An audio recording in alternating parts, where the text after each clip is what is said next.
Yo soy Francisco Tejero del Balconcillo, ¿de acuerdo? Voy a intentar enfocar, comunicar lo que serían las variedades normales de lo que se considera una pubertad precoz. Es bastante complicado hablar de lo que es una variante normal sin entrar un poco a referirse a lo que es la patología, lo que es una pubertad precoz. Entonces me meteré un poquito en las charlas siguientes, pero espero no pisaros mucho el terreno. ¿Vale? Bueno, la pubertad todos sabemos lo que es. Es un periodo de transición desde la infancia a la vida adulta. Hay una serie de modificaciones psicoemocionales y físicas, la aparición de los caracteres sexuales secundarios, la maduración completa de la función de las gónadas y de las glándulas suprarrenales, una aceleración del crecimiento, que esto en atención primaria lo tenemos que tener muy presente, y cambios en la composición corporal y en la maduración esquelética. La definición sigue pues, un criterio puramente estadístico, entre menos 2,5 y más 2,5 desviaciones estándar para el sexo sería el periodo normal, ¿no? Comienza en las niñas entre los 8 y los 13 años y entre los niños entre los 9 y los 14 años. Y hay que saber que en las niñas la primera manifestación de la pubertad es la telarquia, y en los niños la primera manifestación es el aumento del volumen testicular y de la bolsa escrotal a partir de 4 mililitros del volumen testicular. Pubertad precoz se define como la aparición de los caracteres sexuales secundarios a una edad inferior en más de 2,5 desviaciones estándar. Corresponde a las niñas con la aparición del desarrollo mamario progresivo antes de los 8 años, con posterior aparición del vello púbico y axilar, aunque en un 10% de los casos ocurre al revés. Primero aparece el vello púbico y luego el boto mamario, acompañado de un avance de la edad ósea en más de 2 desviaciones estándar y una velocidad de crecimiento mayor de una desviación estándar. Estos dos criterios de desviaciones estándar son los que debemos tener de referencia en la atención primaria. En los niños se define como el aumento del volumen testicular más de 4 mililitros antes de los 9 años, acompañado de la progresiva aparición del resto de caracteres sexuales. Lo de la progresiva aparición es evidente. Cuando hay una pubertad precoz periférica, no existe esa progresión de los caracteres sexuales. Y la incidencia es sobre todo en las mujeres con una proporción entre 5 y 10 a 1. Los tipos de pubertad precoz, esta es una clasificación como muy básica. Sería pubertad precoz central cuando se debe al desarrollo de las gonadotropinas. Es la verdadera pubertad precoz y se debe a la activación prematura y secuencial del eje hipotálamo-hipófiso-gonadal. La pubertad precoz periférica o pseudopubertad precoz o gonadotropina independiente es consecuencia de la producción endógena, es decir, que no está estimulado por las gonadotropinas hipofisarias de los esteroides sexuales o bien por una administración exógena de estos. Y la pubertad precoz mixta o combinada surge de una pubertad precoz periférica que está mantenida durante mucho tiempo y por impregnación esteroidea del hipotálamo madura el eje hipotálamo-hipófiso-gonadal y da lugar a una pubertad precoz central secundaria. Es decir, primero hay una pubertad precoz periférica que no se ha diagnosticado, pasa el tiempo y se estimula el hipotálamo que termina provocando una pubertad precoz central.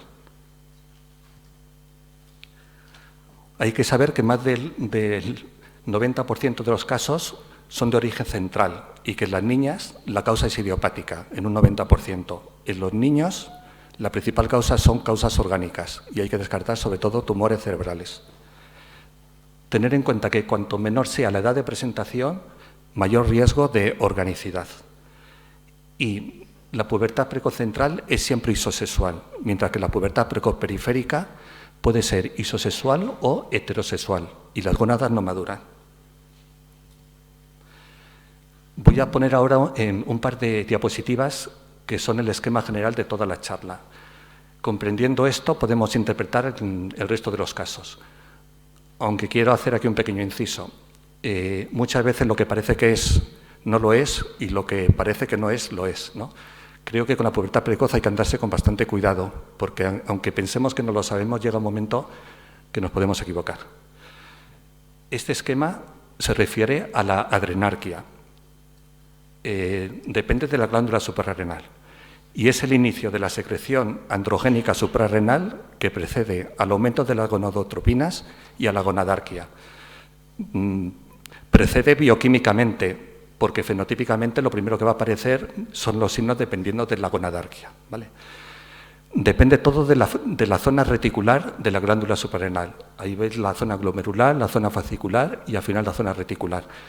En la zona reticular, por toda esta cadena enzimática, que si veis las enzimas por vía horizontal son las mismas, la 17-alfa-hidroxilasa, la 21-hidroxilasa, la 11-hidroxilasa, termina produciendo andrógenos suprarrenales, fundamentalmente la dehidroepiandrosterona, que es esa de ahí, ¿vale? Esa va a ser el andrógeno que va a ser el principal responsable de la pubarquia, porque si os fijáis, este andrógeno, la androstendiona y la testosterona, que se puede reconvertir por acción de la aromatasa en estrógenos, va a ser el causante del vello de características sexuales, del acné y del aumento de la función de las glándulas apocrinas. Entonces, todo lo que sea vello pubiano o axilar, acné y sudoración depende de los andrógenos de la glándula suprarrenal. Vamos ya a hablar de una variante que sería la pubarquia precoz. Pubarquia precoz sería aparición de vello pubiano, de acné o de olor, que ocurre en las niñas antes de los 8 años y en los niños antes de los 9. La causa es, por una vía desconocida, aumenta la producción de la dehidroepiandrosterona sulfato.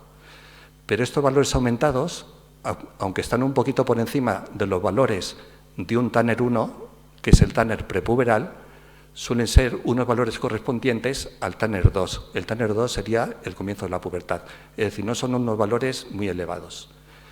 Otras veces, en la pubarquia precoz, los andrógenos están en unos niveles normales, pero hay un aumento de la sensibilidad de los órganos periféricos a los andrógenos. Y siempre hay que tener cuidado y presente que hay que hacer un diagnóstico diferencial con las formas tardías o no clásicas de la hiperplasia suprarrenal congénita.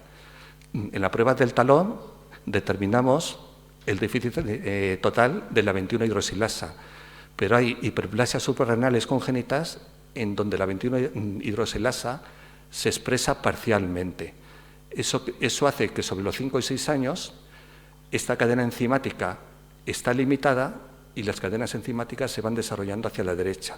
Conclusión, hay un nivel suficiente de cortisol para seguir sin problemas, pero empiezan a manifestarse los andrógenos suprarrenales que están aumentados, ¿vale? Entonces, siempre que hay una pubarquia, hay que pensar que hay que descartar un déficit parcial, sobre todo de la 21-hidroxilasa.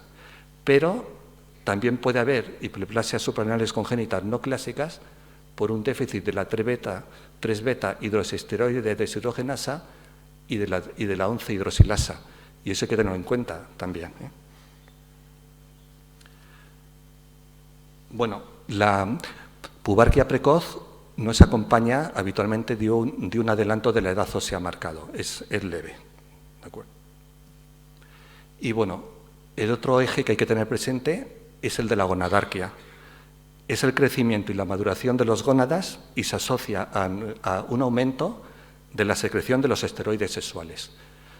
Cuando llega la pubertad, todos los mediadores químicos que están inhibiendo el hipotálamo se frenan y el hipotálamo empieza a mandar un aumento de pulsos de gonadotropina RH, es decir, factor estimulador de las gonadotropinas, que esto estimula la hipófisis y provoca un aumento pulsátil también, aumento en frecuencia y en amplitud de la LH y de la FSH.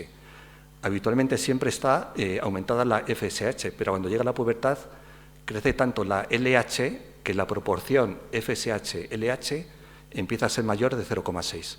Entonces, cuando determinemos por una prueba de estimulación con gonadotropina RH estas dos, si la relación FSH-LH es mayor de 0,6, ya es un indicador de una pubertad. Bueno, pues la LH en el testículo estimula la célula de Leydig y esta segrega testosterona. En el ovario, la LH estimula la célula de la teca que provoca aumento de andrógenos, mientras que la FSH en el testículo estimula la célula de Sertoli, la cual promueve la espermatogénesis, y en el ovario mantiene la proliferación de la célula de la granulosa y del folículo ovario. Pues bueno, en las niñas, FSH,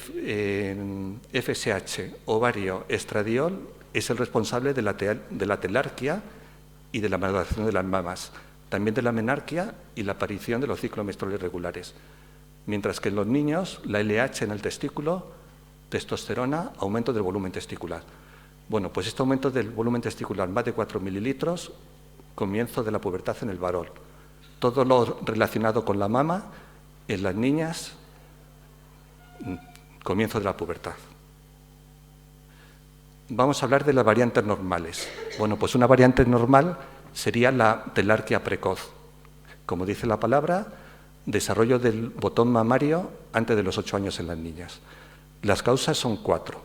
Una de ellas puede ser por un escape transitorio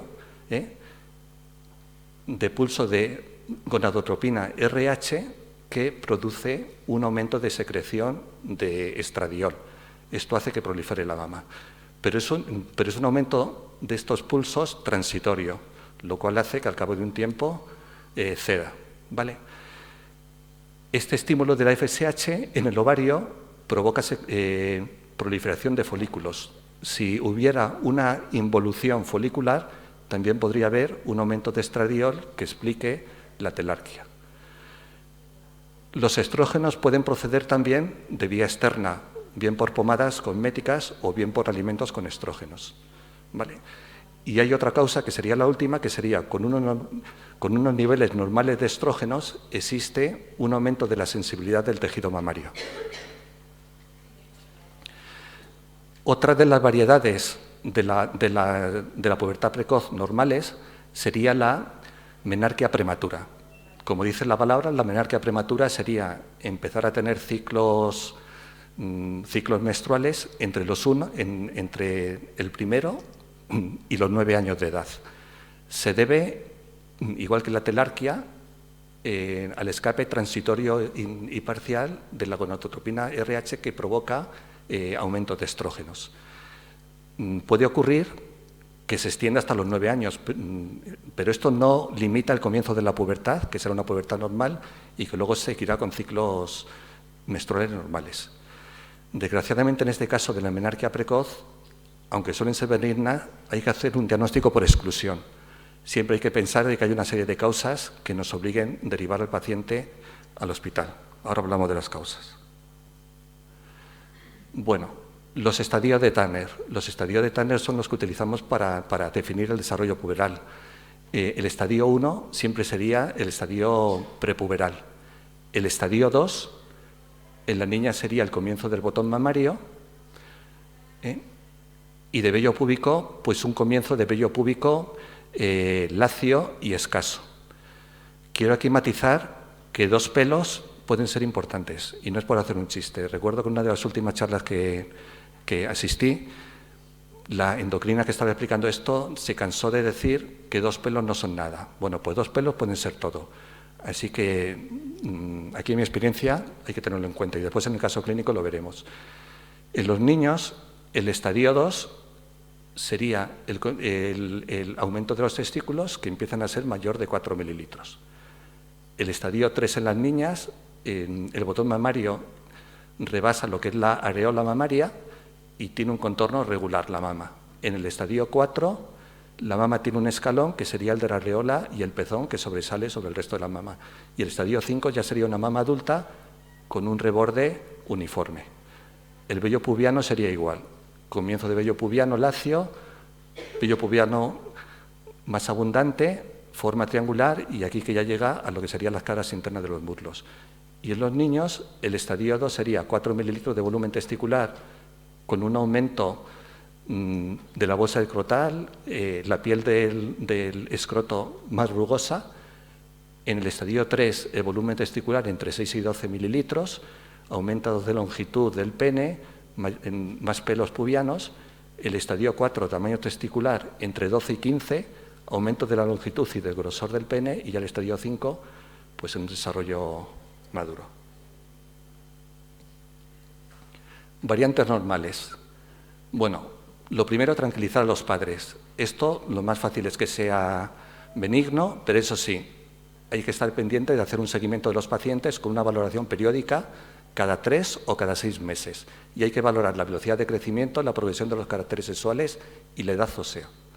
No precisan tratamiento, pero es importante descartar que en su evolución no progresen a una pubertad precoz verdadera. Y la edad ósea es el soporte básico para la valoración del inicio y el seguimiento de la progresión de la pubertad. Yo el problema que veo en nuestras consultas es que cada vez que pedimos una edad ósea hay que volver a mandar correos para que nos las informen. Nos quedan 2 opciones, o bien aprender nosotros o bien que los radiólogos pues, nos hagan esperar, porque a veces se demora un mes o más tiempo. Telarquía prematura ya lo he comentado, etiología desconocida, las 4 causas y aparece antes de los 2 años en un 60% de los casos. Este tema después hay que comentarlo, porque no es lo mismo una telarquía que aparece antes de los 2 años de una telarquía que aparece después de los 2. Y el planteamiento es un poco distinto. Variante de telarquía exagerada cursa con unas mamas bien desarrolladas y una leve aceleración del crecimiento y o de la maduración ósea, pero que no suele progresar hacia una pubertad precoz. Y luego lo que es la telarquía del lactante, que se debe al estradiol fetal de origen placentario y que tiende a regresar. Pubarquia prematura ya lo he explicado. Aparición de vello púbico, axilar, olor corporal antes de los 8 años a las niñas y de los 9 en los niños. Es más frecuente en niñas y es infrecuente por debajo de los 5 años de edad. El andrógeno que está implicado sobre todo es la de hidroepiandrosterona sulfato, ¿vale? Que tiene un valor bajo para lo que es la edad cronológica, pero compatible, alto para lo que es la edad cronológica, pero compatible con lo que sería un TANER2. Vale. Diagnóstico diferencial con la forma no clásica de hiperplasia suprarrenal congénita, y esto sí que hay que tenerlo presente. Después de la gonadarquia, algunas niñas con una historia de pubarquia prematura, secundaria adrenalquia prematura, desarrollan hiperandrogenismo, anovulación crónica y síndrome de ovario poliquístico. Y ya durante la pubarquia prematura pueden tener hiperinsulinemia, insulinoresistencia y dilipemia. Menarquia precoz aislada suele ser benigna, aparecen ciclos regulares de sangrado vaginal, regulares no, pero tienen ciclo de sangrado vaginal entre 1 y 9 años, posteriormente desarrollan pues una pubertad normal, parece ser secundaria, igual que la telarquia, a una activación parcial y transitoria del eje hipotálamo hipofisario, pero hay que descartar vulvovaginitis, traumatismo, cuerpo extraño, estimulación estrogénica endógena por tumores o exógena, un tumor vaginal, un síndrome de Albrecht, alteraciones hemorrágicas y abusos sexuales. Todos estos criterios hacen recomendable derivarlo al hospital. Pubertad adelantada, pues es una pubertad que está dentro del plazo normal, pero ocurre en el primer año. Es decir, es la que se inicia a una edad cronológica, antes de los 9 años en las niñas, es decir, entre los 8 y los 9, y entre los 9 y los 10 en los niños. La causa, una activación del eje hipotálamo hipófiso gonadal con una elevación progresiva de los esteroides sexuales. La edad ósea está levemente avanzada y suele ser concordante con el desarrollo puberal, más que con la edad cronológica. Hay que hacer un seguimiento clínico, esto es obligatorio, ¿vale? Y no precisa tratamiento. Solamente hay 2 motivos: que tengan un mal pronóstico de talla o que tengan una mala tolerancia psicológica a su desarrollo sexual algo prematuro. Y hay una entidad que es la pubertad adelantada rápidamente progresiva, en el que suele haber un salto de más de un estadio de Tanner en menos de 6 meses. En estos casos, el pronóstico de talla podría estar empeorado y cabe la posibilidad, aunque hay duda de si es eficaz, de emplear análogo de gonadotropina RH. Esto es lo que se emplea para suprimir la pubertad o frenarla. Ginecomastia puberal no es una variante normal, es un fenómeno fisiológico. Es el desarrollo glandular mamario uni o bilateral en el varón y se inicia en los primeros estadios de Tanner, habitualmente en el estadio 3, cuando los testes miden unos 8 milímetros, y regresa espontáneamente en unos 3 años, ¿vale? Se debe pues, a un aumento relativo de estrógenos en el tejido mamario, o bien de un aumento de la sensibilidad a unos niveles normales de estrógenos. Estos casos son sobre todo de consulta por parte de los padres y, bueno, pues hay que tranquilizarles y punto. Bueno, y estos son los esquemas que son básicos, pero que yo creo que son fundamentales. En una niña que tiene menos de 8 años y que presenta una pubarquia aislada, acordaros, pubarquia depende de la glándula suprarrenal y de los andrógenos suprarrenales. Lo primero, pedir una edad ósea. Se considera que está adelantada si tiene una edad ósea adelantada más de 1 año. Pues si no está adelantada, podemos hacer un seguimiento como pubarquia prematura en atención primaria con controles cada 3 o 6 meses. Que está adelantada, edad ósea más de 1 año, derivación hospitalaria. Y saber que en el hospital lo que van a estudiar son pues, el eje suprarrenal, la zona reticularis. Si solamente está aumentado la dehidroepiandrosterona y no está muy aumentado, se considera pubarquia prematura y seguimiento en atención primaria. Pero si lo que está aumentado es la testosterona, la beta-4-androstendiona, la dehidroepiandrosterona o la 17-hidroxiprogesterona, hay que hacer un test de ACTH para ver si es una forma no clásica de hiperplasia suprarrenal congénita. No sé si esto me lo entendéis.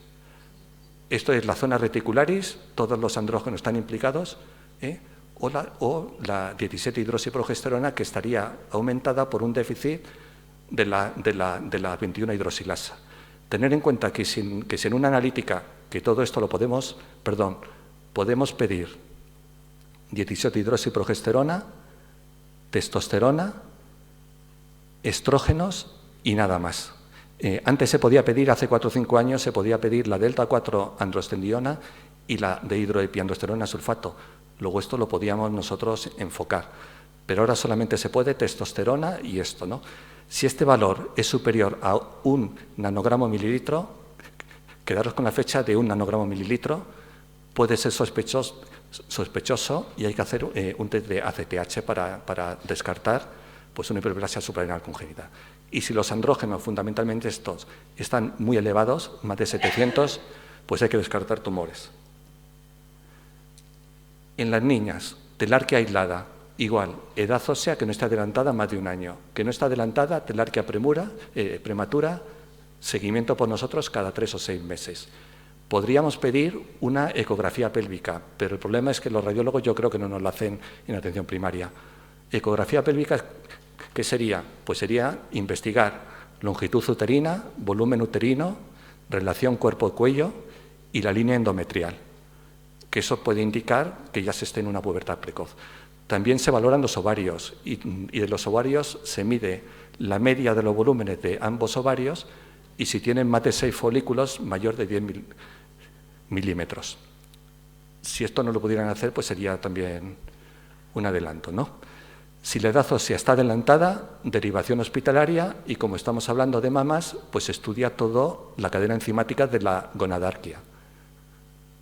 Hay que hacer una ecografía pélvica, hay que determinar el estradiol para ver si hay o bien quistes o bien tumores ováricos, hay que hacer un test de gonadotropina RH para ver la respuesta de la FSH y de la LH y hay que hacer también un estudio de hormonas tiroideas. Con la TSH podría ser suficiente. ¿Por qué se piden hormonas tiroideas? Pues se debe a que cuando existe un hipotiroidismo primario desconocido que lleva mucho tiempo, la fracción alfa de la TSH pues puede provocar una telarquia. Se debe a que la cadena alfa de la TSH estimula la secreción de prolactina y la secreción de prolactina puede generar botón mamario y galactorrea. Entonces, en el hospital van a hacer el test de la GNH, si tiene una respuesta puberal, que sería un pico de LH mayor de 7, pubertad precoz central y hay que hacer una resonancia. Si el test de la gonadotropina no da una respuesta puberal, una pubertad precoz periférica, que ya lo explicarán a continuación. Y cuando existen ambas cosas, esto se considera de que es una pubertad precoz. En este caso, la edad ósea suele estar adelantada unos 2 o 3 años y corresponde con una edad aproximada entre 10 y 11 años. ¿Que no está adelantada? Seguimiento en atención primaria, observación cada 3 meses. Si nos encontramos inseguros ante esta situación, estaría indicado derivar al hospital, donde van a hacer lo mismo, y si nos lo quedamos nosotros, saber que hay que repetir la edad ósea en 6 meses, para ver si esta edad ósea va avanzada. Que la edad ósea está avanzada en más de 2 o 3 desviaciones estándar, derivación hospitalaria, donde van a estudiar pues todo lo de la gonadarquia, igual, el test de GNH, pubertad precoz central, resonancia, pubertad precoz periférica. En los niños, edad por debajo de 9 años, si es una pubarquia aislada, igual, pensar en la zona reticularis de la glándula suprarrenal. Una edad ósea que no está adelantada, pubarquia prematura, seguimiento por nosotros cada 3 o 6 meses. Que la edad ósea está adelantada, derivación hospitalaria, y se vuelven a estudiar lo mismo, andrógenos suprarrenales y niveles altos de andrógeno para descartar tumores. En el niño, si existe pubarquia, pero los testes ya miden más de 4 mililitros, desarrollo del pene, es una pubertad precoz. Edad ósea estará avanzada más de 2 o 3 desviaciones estándar y estará próximo a 11 12 años. Que no está adelantada, atención primaria, observación cada 3 meses o derivación hospitalaria. Repetir la edad ósea cada 6 meses y eso sí, si nos lo quedamos en las consultas, valorar progresión de los caracteres sensores secundarios. Si progresan, derivación hospitalaria, donde van a estudiar lo mismo, test de gonadotropina RH, testosterona, hormonas tiroideas. Que tiene una respuesta puberal con un pico de LH mayor de 7 unidades de litro, pubertad precoz central. Y en los niños, que no se olvide, resonancia obligatoria, porque las pubertades precoces centrales, en la mayoría de los casos, son por causas orgánicas, fundamentalmente amartomas. Que es normal, pubertad central idiopática, que es patológica, pubertad secundaria. Que el test nos da una respuesta con pico de LH menor de 7, pubertad precoz periférica. Bueno, creo que hay que rizar el rizo porque las cosas no son tan simples. En el caso de una telarquia prematura, que habitualmente vamos a pedir edad ósea, tenemos que tener en cuenta 2 grupos, que aparezcan antes de los 2 años o que aparezca con posterioridad a 2 años, porque puede haber un pico también de telarquias entre los 5 y los 7 años. Bueno, pues la mayoría de estas telarquias que aparecen antes de los 2 años, que suelen ser el 60%, son benignas y tienden a la regresión espontánea entre 6 meses y 6 años. En estos casos hay que estar tranquilos. La mayoría van a ser benignas y solamente hay que comprobar que tenga una edad ósea normal, que se puede pedir y en el caso de que no se pueda hacer de la muñeca izquierda, se hace del tobillo izquierdo. Que la velocidad de crecimiento sea normal y que no tenga pubarquia ni asilarquia. Si todo esto es normal, telarquia prematura, control clínico cada 3 o 6 meses. Pero si la edad ósea se acelera o se acelera el crecimiento, o hay pubarquia, asilarquia, o hay telarquia exagerada, o hay sangrado vaginal, derivación hospitalaria, porque hay que estudiar que no sea una pubertad precoz, con un test de LH-RH y una ecopélvica. Si en este test de la LH-RH la FSH está predominante, está elevada, y la ecopélvica normal, telarquia prematura, no hay problema. Si la LH está elevada, pubertad precoz central. Si esta relación FSH-LH es menor de 0,6 y la eco es patológica, pues hay que descartar tumores o quistes ováricos. ¿De acuerdo? Que es lo que van a estudiar en el hospital. Siempre que se hace un seguimiento de la telarquia, hay que seguirlo hasta que desaparezca o hasta que llegue a la pubertad, es decir, hasta los 8 años.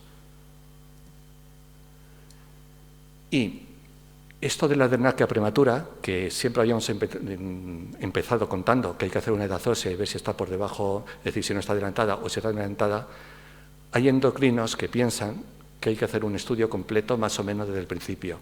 Es debido a que puede ser una edad ósea no adelantada, que nos lo quedemos y que no descartemos cuadros de hiperplasia suprarrenal congénita de forma no clásica, paucis sintomática, o bien que sean formas incipientes de un tumor adrenal.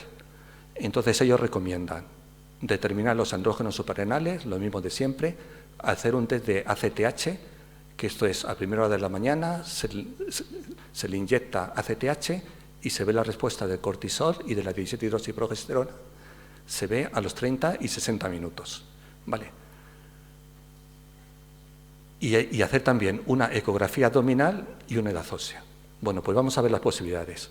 Imaginaros que la de hidroepiandrosterona sea superior a 700. Estos son tumores adrenales casi seguro. Se suelen detectar en ecografía, pero si la ecografía es normal, resonancia nuclear magnética. Que tengan una testosterona superior a 200. Habitualmente suelen ser tumores y hay que descartar, en el caso de los varones, que no sea testicular, además de la glándula suprarrenal. Pero imaginaos este caso de hidroepiandrosterona sulfato elevado, que está elevado para un Tanner 1 prepuberal, pero que son valores normales si los comparamos con los valores de Tanner 2, que tienen una eco abdominal normal y que el test de ACTH, que descarta la hiperplasia suprarrenal, es normal. Se considera una adrenarquia prematura y control cada 6 meses.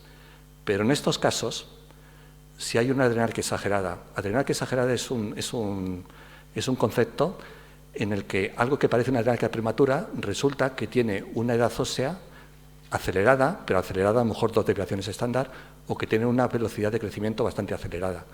En estos casos hay que descartar que no tengan hiperplasia suprarrenal congénita, no por déficit de la 21-hidroxilasa, sino por los déficits de la 11-beta hidroxilasa y de las 3-beta hidroxisteroide deshidrogenasa. Estos déficits, personalmente creo que no se determinan aquí en Guadalajara. En casos excepcionales. Pero de vez en cuando se ven. No. La 11-beta hidroxilasa es un poquito más frecuente, Sí. las 3-beta es excepcional, muy excepcional. Entonces, cuando nosotros vemos pacientes como los que has descrito, hacemos un test de ACTH con oxicortisol. Vale. Bueno, y luego, el último caso, que sería una de hidroepiandrosterona normal o levemente aumentada, con una eco abdominal normal y con un test de ACTH patológico. Si es patológico, hiperplasia suprarrenal congénita. Se le hace la provocación con ACTH y, bueno, pues estos valores también son importantes para poder leer el informe. Si se considera que cuando el pico es superior a 15 nanogramos mililitro, es una hiperplasia suprarrenal congénita seguro, y si los valores están entre 10 y 15, pues hay que hacer estudios genéticos que lo confirmen. Bueno, y aquí quiero contar el caso clínico en el que habíamos coincidido de antemano, porque esta niña era una paciente de mi consulta.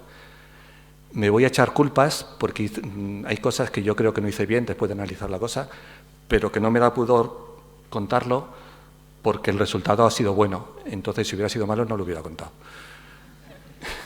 Bueno, esta es una niña que ya tiene 14 años, acaba de pasar a adultos.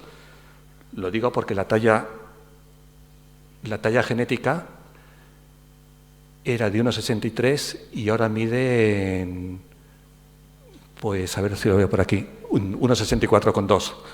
Luego la situación se salvó.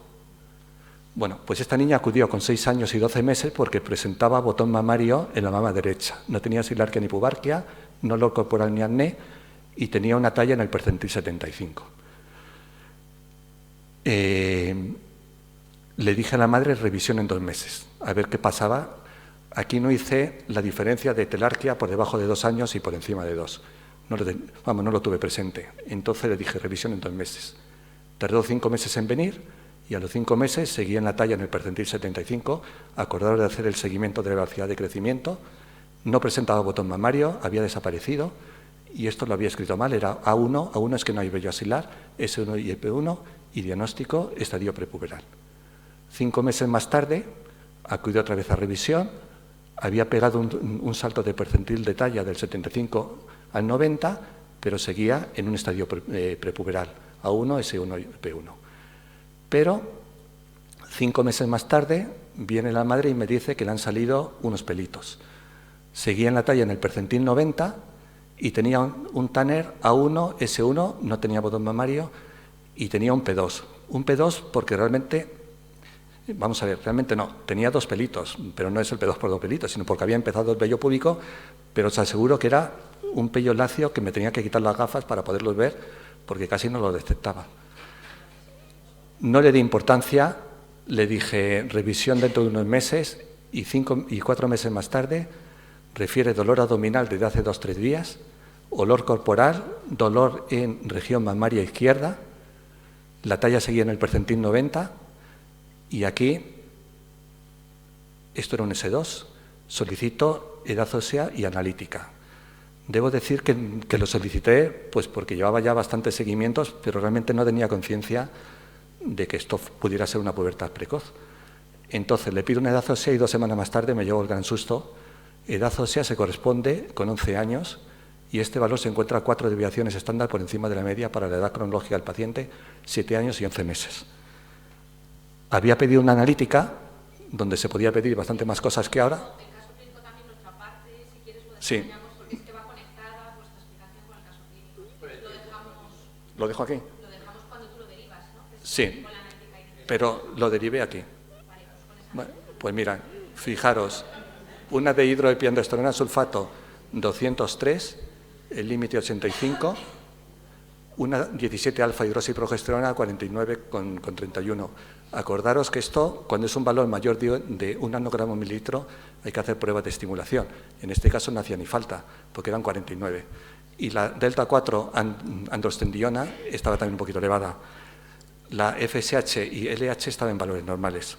Lo derivé con un diagnóstico de hiperplasia suprarrenal congénita, forma no clásica por déficit de 21 hidroxilasa. Y esto. Bueno, pues ya acabo.